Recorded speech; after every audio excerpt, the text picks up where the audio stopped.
Why is that on one motorcycle we will be able to travel many kilometers and still want to go further and further, while on another one, after just 100 kilometers, all we will think about is to get off it as soon as possible?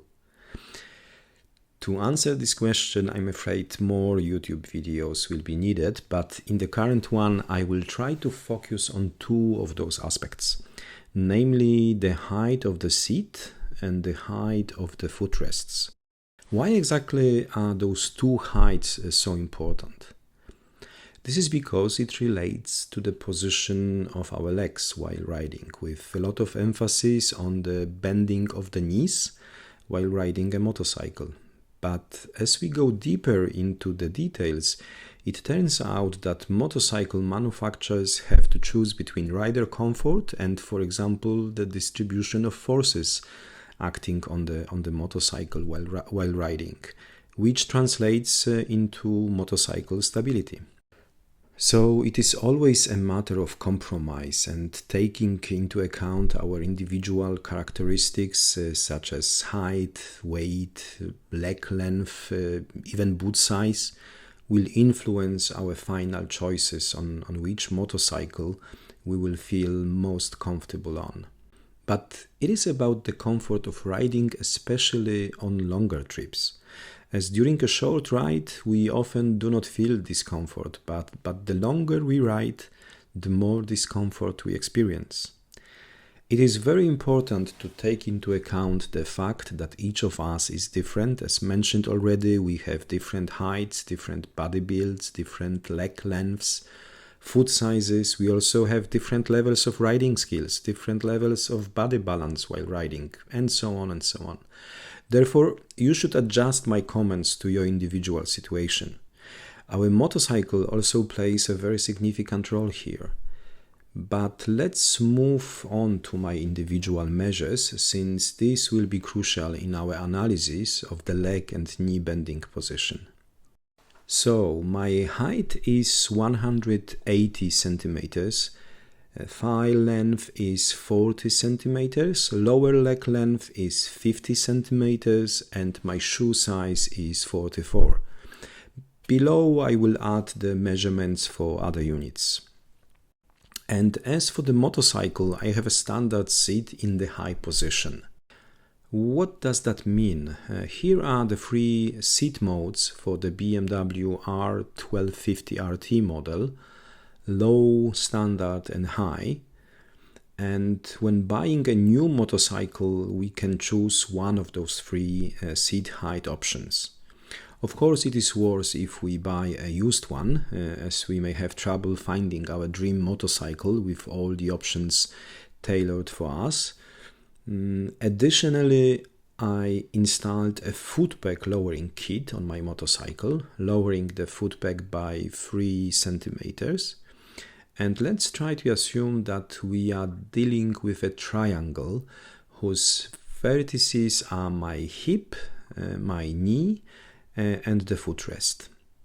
And assuming that the angle of the knee joint will play a significant role in our riding comfort, let's try to calculate this angle.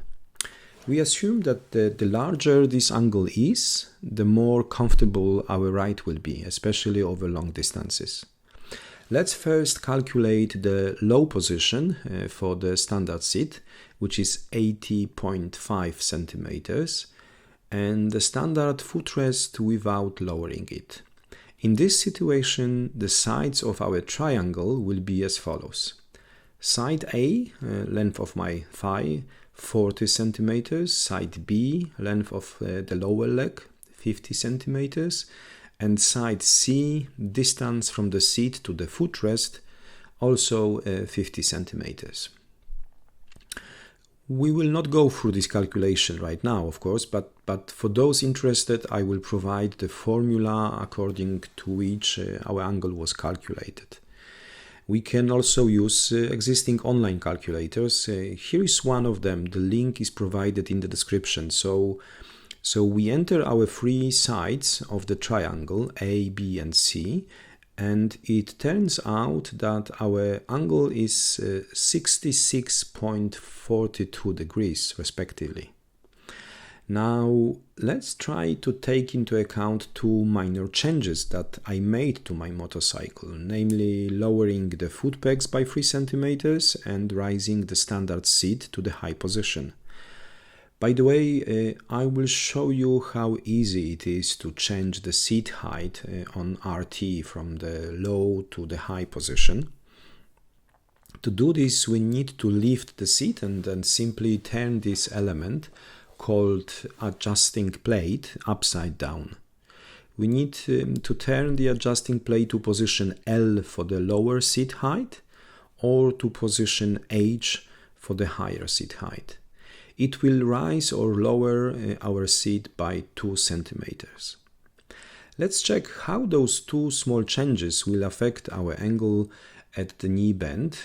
We will once again input our 3 sides of the triangle into the calculator. Our sides A and B remain unchanged. I assume my thigh and lower leg have not changed in the meantime. However, side C has changed, specifically by lowering the footrest by 3 centimeters and rising the seat by 2 centimeters. Our side C now measures 55 centimeters. Let's check again then what our knee bend angle is now. As we can see, it is 74.41 degrees. This means that the angle of our knee bend is 7.99 degrees greater now. Rounded, that's as much as 8 degrees. And the question remains whether those 8 degrees actually make a difference. And my answer to that question is it certainly makes a big difference. Please notice that for people with shorter legs, this angle will be even greater. For example, if we take the length of the thigh as 38 centimeters and, for example, the length of the lower leg as 48 centimeters, then our angle will be 78.57 degrees. However, it may turn out that sitting position will be too high for such a person. As I mentioned earlier, this is why it is so important to carry out those calculations taking into account your individual measurements. Of course, you won't find recommendations anywhere stating that an angle X of knee bend is comfortable. This is obviously a matter of individual perception. However, I believe that increasing this angle, of course, if possible, will improve the comfort of your ride, especially on long distances.